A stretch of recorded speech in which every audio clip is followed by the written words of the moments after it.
Chief secretary کو یرغمال بنا کر ان سے زبردستی کروایا گیا ہے، اور پچھلے کچھ دنوں سے یہ بات بہت زیادہ ڈسکشن میں رہی ہے، لیکن اب جا کر یہ معاملہ بھی سامنے آیا ہے اور کچھ ذرائع یہ دعویٰ کر رہے ہیں کہ چیف سیکرٹری نے نوٹیفیکیشن جو کہ 22 دسمبر کی شب 4 بجے کے قریب لکھا جا چکا تھا، لیکن اس پہ دستخط اس وجہ سے نہیں کیے تھے چونکہ وہ کچھ قانونی رائے لے رہے تھے اپنی مشیران سے، دیگر لوگوں سے، وہ اس پہ رائے طلب کر رہے تھے۔ اور پھر سب سے اہم اور جو حیران کن بات ہے وہ یہ ہے کہ اس نوٹیفیکیشن پہ سگنیچر کرنے سے پہلے وہ وزیر اعلیٰ پرویز الہی کے بھی رابطے میں تھے، ان کی باقاعدہ طور پر دونوں کے درمیان روابط بحال تھے، اس معاملے کو لے کر ڈسکشنز ہو رہی تھی، اور پھر آخر کا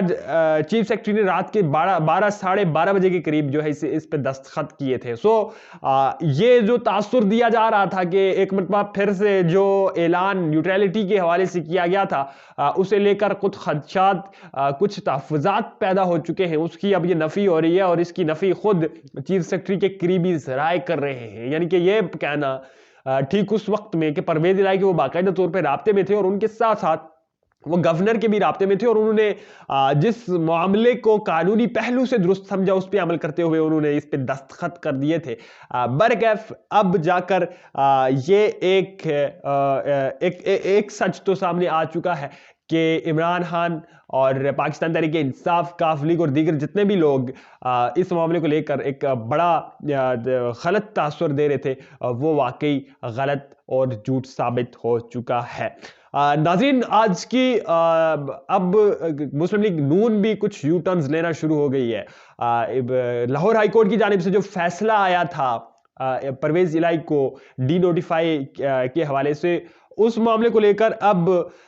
مسلم لیگ نواز نے یہ فیصلہ کیا ہے اپنے تمام تر اتحادیوں کو اعتماد میں لے کر کہ وہ سپریم کورٹ کا دروازہ کھٹکھٹائے گی۔ وہ یہ نہیں سمجھتے کہ ہائی کورٹ کی جانب سے، معزز عدالت کی جانب سے یہ درست فیصلہ کیا گیا تھا کہ پرویز الہی کو وزارت اعلیٰ پر دوبارہ بحال کیا جاتا ہے۔ یعنی کہ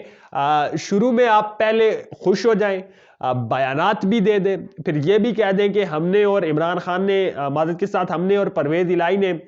دونوں نے مل کے گیم کی ہے، اور یہاں پر اگر کوئی نقصان ہوا ہے تو وہ صرف عمران خان کا ہوا ہے، اور پھر جب آپ کو علم ہو کہ نہیں جی نقصان تو کہیں نہ کہیں ہمارا ہی ہوا ہے، پھر آپ ایسا فیصلہ کرتے ہیں۔ اور ظاہر ہے جب چیزوں پہ غور و فکر نہ کی جائے، جب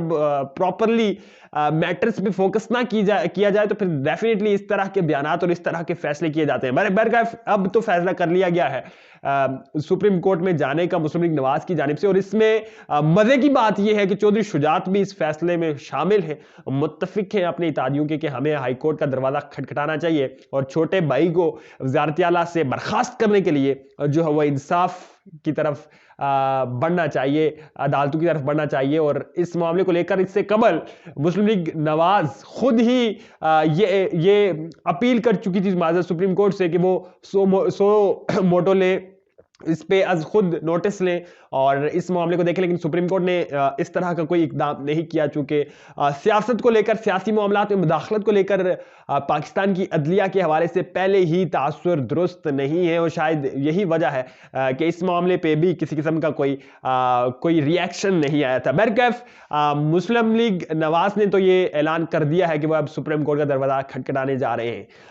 فواد چودھری کی جانب سے اور تحریک انصاف کی جانب سے برملا طور پر آج یہ اظہار اور اعلان کر دیا گیا ہے کہ وہ 11 جنوری سے پہلے ہی عوام میں پرویز الہی کو پیش کر کے اعتماد کا ووٹ حاصل کرنے جا رہے ہیں۔ یعنی کہ گورنر اور مسلم لیگ نواز کی وہ کہہ لیجئے وہ بات جس پر وہ بہت زیادہ ڈٹے ہوئے تھے اور جسے لے کر یہ پچھلے کچھ دنوں میں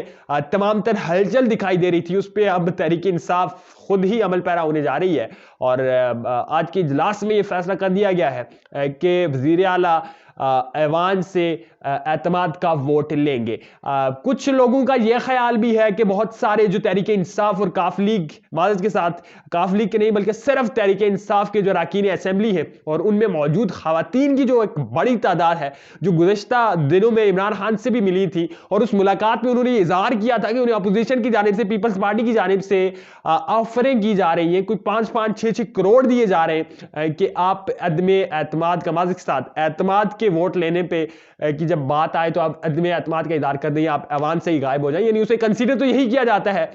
کہ ظاہر عدم اعتماد کر رہی ہے فلاں ممبر اگر وہ اسمبلی میں موجود نہیں ہے۔ اس وقت ایک بہت بڑی اور حیران کن قسم کی خبر سامنے آ رہی ہے، وہ یہ کہ عمران خان کے ساتھ ملاقات کرنے والی ان خواتین جنہوں نے ان خدشات کا اور ان حقائق کا اظہار کیا تھا، ان کے بارے میں یہ کہا جا رہا ہے کہ عمران خان کے ساتھ ملاقات سے قبل انہوں نے پیپلز پارٹی کے لوگوں سے بھی ملاقاتیں کی، اور نہ صرف ملاقاتیں کی بلکہ ان ملاقاتوں میں کچھ ڈیلنگ اور کچھ آفرز بھی کی گئی، یعنی کہ اگر ہم اس دن بیمار پڑ جاتے ہیں یا کسی اور بہانے کے تحت ایوان میں نہیں آتے تو پھر ہمیں یہ قیمت آپ کو ادا کرنی ہوگی۔ یعنی کہ اب یہ خبریں سامنے آ رہی ہیں ان خواتین کے بارے میں جو خود عمران خان کے روبرو پیش ہو کر اس بات کا دعویٰ کر رہی تھی کہ انہیں پیپلز پارٹی کی جانب سے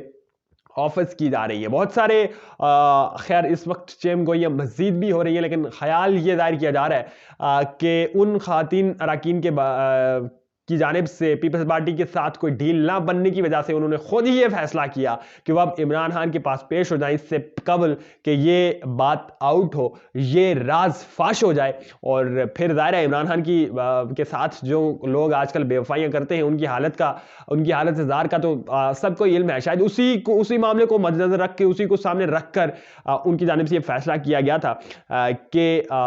وہ تمام تر حقائق اور تمام تر ملاقاتوں کا حال اور تمام تر پیشکشیں عمران خان کو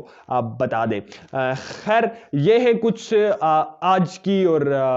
اب تک کی اہم اور بڑی اپڈیٹس، اور سب سے افسوسناک جو معاملہ ہے، پاکستان ایک بحران سے نکلتا ہے تو دوسری بحرانی کیفیت اس کے سامنے کھڑی ہوتی ہے۔ 2019 میں جب کووڈ آیا تھا تو اس وقت کسی نہ کسی طرح سے سسٹین کر گئے تھے، اس میں ظاہر ہے پی ٹی آئی کی حکومت کا بھی ایک کردار تھا اور تمام تر اداروں کا اور تمام تر لوگوں کا کردار تھا کہ ملک اس دنیا کے بڑی بڑی معیشتیں جہاں پر سسٹین نہیں کر سکی تھی وہیں پہ پاکستان کر گیا تھا۔ لیکن اس وقت کووڈ کی ایک نئی لہر کا آنا، کووڈ کی ایک نئی قسم کا پاکستان میں آنے کا خدشہ ہے جو اس سے قبل چائنا میں پھیل چکی ہے، اور اس کے حوالے سے یہ چانسز لگ رہے ہیں اور یہ خدشات ظاہر کیے جا رہے ہیں کہ یہ آئندہ آنے والے وقت میں پاکستان میں بھی آ سکتی ہے۔ خیر اس ساری صورتحال میں دیکھنا یہ ہے کہ حکومت کیا کردار ادا کرتی ہے، کیا سیاست کو چھوڑ کر، کیا مفادات کو چھوڑ کر حقیقی معنوں میں عوام کی خدمت کے لیے، اس ملک کو، قوم کو بچانے کے لیے کوئی کردار ادا کرتی ہے، یا گزشتہ دنوں کی طرح صرف اپنے مفادات کی خاطر، اپنے آپ کی خاطر اس اسلام آباد میں بنیادی جمہوریتوں کے نظام کے خاتمے کے لیے عوام میں پیش ہو کر ووٹ دینے جیسے عوامل کی طرف ہی بڑھتی رہے گی۔